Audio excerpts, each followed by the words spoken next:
The Osirion is a very, very unique and unusual temple-like structure found in Abydos in Egypt.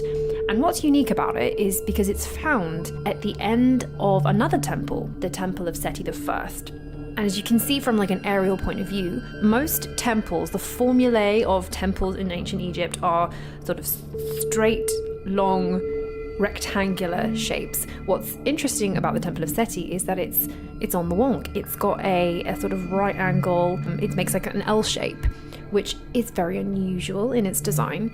And what is also unusual is at the end of where the temple should, in theory, continue on, you are hit with a second temple that is not connected to the Temple of Seti. So the Assyrian and the Temple of Seti are two completely separate sites. Which was first? Was it the Temple of Seti and then the Assyrian? Was it the Assyrian and then Temple of Seti? Were they built at the same time, or one after the other? So one argument is that the reason why the temple above ground is in an L shape is because when they were building the temple, they hit this even older ancient temple, and that could be one of the reasons why they decided to build it in an L shape. And you think, well, what are the chances of them building a temple on top of another temple? Everything in Egypt is to do with alignments to the stars, and so it wouldn't be that unusual that they would pick an ancient site that had already been picked for its geographical and astronomical alignments.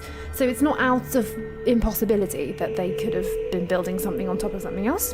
Or they did it on purpose. They wanted this temple to be absolutely as close as possible to an even ancient structure, and so they deliberately built it carefully around what was already there.